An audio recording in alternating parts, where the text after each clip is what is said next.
आज inorganic chemistry lesson 9 उप सहसंयोजन यौगिक का महत्वपूर्ण प्रश्न देखेंगे। लेसन 9 है जिसका नाम है उप सहसंयोजन यौगिक। क्रैश कोर्स का महत्वपूर्ण प्रश्न पहला है, लिगेंड क्या है? तो संकुल यौगिक में जो केंद्रीय परमाणु से अणु जोड़ता है उसे लिगेंड कहते हैं। जैसे K4FeCN6 में CN जुड़ा हुआ है धातु से, इसलिए CN इसका लिगेंड है। फिर प्रश्न है कि द्वि लवण एवं जटिल लवण में अंतर लिखें। अंतर दो कॉलम में लिखा जाता है जिसमें बड़ी ब्रैकेट का प्रयोग नहीं होता है, द्वि लवण है। जिसमें बड़ी ब्रैकेट का प्रयोग होता है वह जटिल लवण है। इसके गुण अवयवी कणों के गुण पर निर्भर करता है, इसका गुण अवयवी कणों के गुण पर निर्भर नहीं करता है। इसमें धातु आयन की संयोजकता सिर्फ एक होती है, जबकि इसमें धातु आयन की संयोजकता परिवर्तनशील होती है।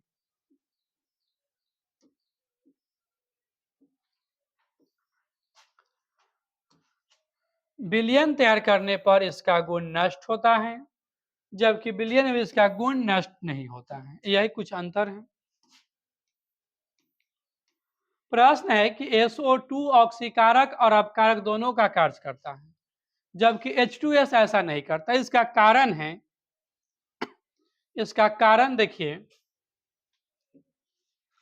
SO2 और H2S दोनों में सल्फर है।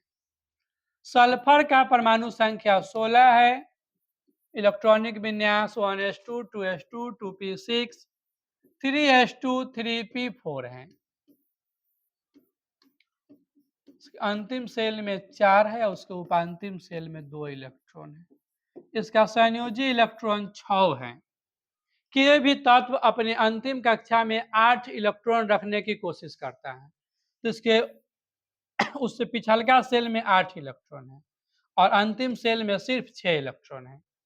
तो या तो यह 6 इलेक्ट्रॉन खो देगा तो +6 बनेगा, तो इधर 8 रहेगा। तो सल्फर का अधिकतम मान +6 होगा, 6 इलेक्ट्रॉन खो देगा। या 2 लेना चाहे तो न्यूनतम मान -2 होगा। तो जब +6 आएगा तो इलेक्ट्रॉन खो नहीं सकता है, जब -2 आएगा तो इलेक्ट्रॉन ले नहीं सकता है। तो अगर -2 आएगा तो वह अपकारक का कार्य करेगा, +6 आएगा तो ऑक्सीकारक का कार्य करेगा। अब बीच में दोनों का कार्य करेगा। यहां पर देखते हैं तो SO2 और H2S ऑक्सीकरण संख्या निकालते हैं। S + 2O = 0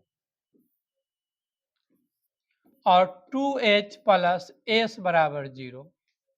S है तो इस O का मान -2, तो S - 4 = 0, तो S = +4। यहां पर +4 आया।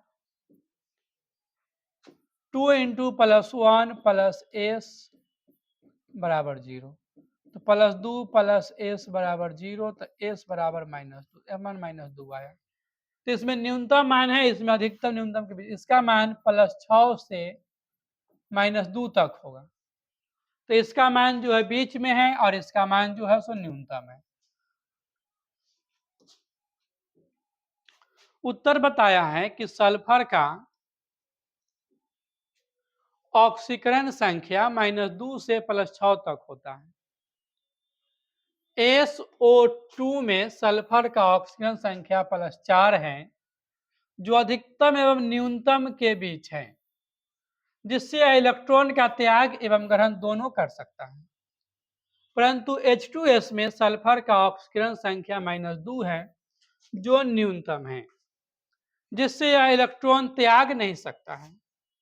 अतः SO2 ऑक्सीकारक एवं अपकारक दोनों का कार्य करेगा, जबकि H2S सिर्फ अपकारक का कार्य करेगा।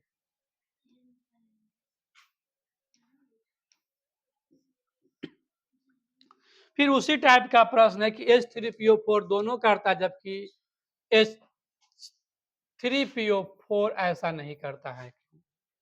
तो फास्फोरस का ऑक्सीकरण संख्या -3 से +5 तक होता है। H3PO4 में फास्फोरस का ऑक्सीकरण संख्या +3 है, जो अधिकतम एवं न्यूनतम के बीच है, जिससे इलेक्ट्रॉन का त्याग एवं ग्रहण दोनों कर सकता है।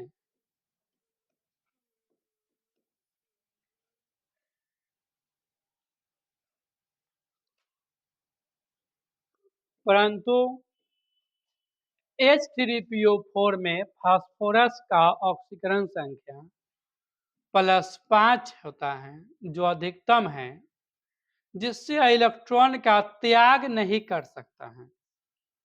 अतः H3PO4 ऑक्सीकारक एवं अपकारक दोनों का कार्य करता है, जबकि H3PO4 सिर्फ ऑक्सीकारक का कार्य करता है। फिर से आंसर बोल देते हैं। फास्फोरस का ऑक्सीकरण संख्या -3 से +5 तक होता है। H3PO4 में फास्फोरस का ऑक्सीकरण संख्या +3 है, जो अधिकतम है, जिससे यह अधिकतम एवं न्यूनतम के बीच है, जिससे यह इलेक्ट्रॉन का त्याग एवं ग्रहण दोनों कर सकता है। परंतु H3PO4 में फास्फोरस का ऑक्सीकरण संख्या +5 है, जो अधिकतम है, जिससे यह इलेक्ट्रॉन का त्याग नहीं कर सकता है। अतः H3PO3 ऑक्सीकारक एवं अपकारक दोनों का कार्य करता है, जबकि H3PO4 सिर्फ ऑक्सीकारक का कार्य करता है। फिर एक दीर्घोत्तरीय प्रश्न है कि बर्नर का सिद्धांत क्या है।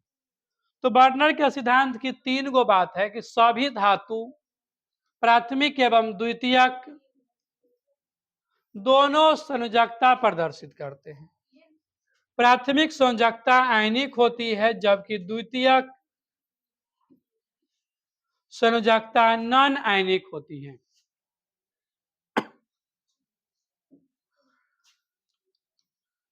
सभी संक्रमण धातु प्राथमिक एवं द्वितीयक दोनों संयोजकता संतुष्ट करने की प्रवृत्ति रखते हैं, परंतु प्राथमिक संयोजकता रिनाइन से संतुष्ट होती है एवं द्वितीयक संयोजकता लिगेंड से संतुष्ट होती है।